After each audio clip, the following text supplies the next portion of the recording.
नमस्कार, आपके साथ मैं हूं करिश्मा और आप देख रहे हैं इंडिया डेली लाइव। सबसे पहले बुलेटिन की हम शुरुआत करते हैं और सबसे पहले आपको दिखाते हैं रफ्तार से अब तक की बड़ी खबरें।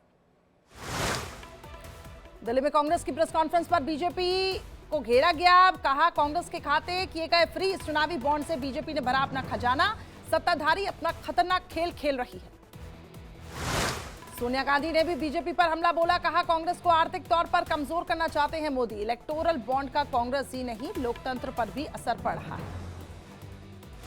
राहुल गांधी ने कहा कि भारत में नहीं बचा लोकतंत्र। चुनाव से ठीक पहले हमारे खातों पर प्रहार। चुनाव आयोग ने इस मुद्दे पर एक शब्द नहीं कहा। अजय माकन ने कहा कि हम अपने चंदे का पैसा इस्तेमाल नहीं कर पा रहे हैं, अपने उम्मीदवारों को नहीं दे पा रहे हैं पैसा, अपना प्रचार नहीं कर पा रहे हैं। कांग्रेस को पंगु बनाने की हो रही है कोशिश। पीएम पर विवादित टिप्पणी को लेकर शिवसेना उद्धव गुट सांसद संजय राउत की सफाई। कहा, मैंने कहा था औरंगजेब का रवैया नहीं चलेगा, लेकिन विपक्ष को गाली देना पीएम मोदी का धंधा है। पीएम की औरंगजेब से तुलना करने पर बीजेपी नेता किरीट सोमैया का संजय राउत पर हमला। कहा, एनडीए को 400 पार देकर जनता देगी जवाब। ईडी के समन पर पेशी से पहले हाईकोर्ट पहुंचे केजरीवाल। गिरफ्तार न करने के लिए केजरीवाल ने लगाई याचिका। आज होगी मामले में सुनवाई। दिल्ली शराब नीति को लेकर दिल्ली बीजेपी उपाध्यक्ष कपिल मिश्रा का बड़ा दावा। कैग की रिपोर्ट का हवाला देकर कहा कि 4 स्तर पर 2000 करोड़ का हुआ था घोटाला। अब तो ये स्पष्ट है केजरीवाल भ्रष्ट है। दिल्ली सरकार में मंत्री आतिशी ने ईडी पर हमला बोला। कहा, दिल्ली के सीएम को गिरफ्तार करना चाहती है ईडी। ईडी बीजेपी का राजनीतिक हथियार। महाराष्ट्र में सीट शेयरिंग पर बोले deputy CM Devendra Fadnavis. Meeting में हमने 80% ले लिया है फैसला। जल्द सीटों पर लिया जाएगा आगे का फैसला। महाराष्ट्र में आज सीएम एकनाथ शिंदे ने बुलाई बैठक। अपने नेताओं, विधायकों और सांसदों के साथ करेंगे चर्चा।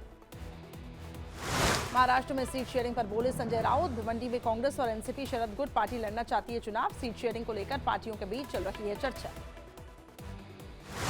पैदल मार्च पर निकले त्रिपुरा सीएम माणिक साहा। अगरतला में घर घर जाकर जनता से मुलाकात की। बदायूं हत्याकांड में दूसरा आरोपी जावेद बरेली से हुआ गिरफ्तार। सरेंडर करने से पहले पहुंचा था थाने। गिरफ्तारी के लिए 5 टीमें कर रही थी छापेमारी। सरेंडर के बाद आरोपी जावेद का कबूलनामा। हत्या में शामिल होने से इनकार कर दिया। कहा, इस हत्या से मेरा कोई लेना देना नहीं है। अब जावेद की गिरफ्तारी पर बदायूं के एसएसपी आलोक प्रियदर्शी का बयान आया सामने। कहा, जावेद ने पुलिस के दबाव में बरेली में किया सरेंडर। पुलिस गिरफ्तारी कर पूछताछ में जुटी।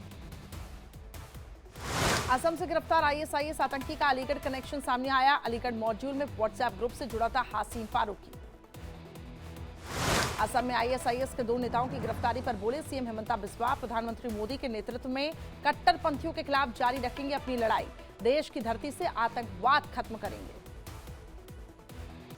किए थे चोरी। मध्य प्रदेश के मंडला में सीएम मोहन यादव का दिखा अलग अंदाज। होटल के सामने मुख्यमंत्री ने रुकवाई गाड़ी। दुकान में कार्यकर्ताओं को बांटने लगे समोसे।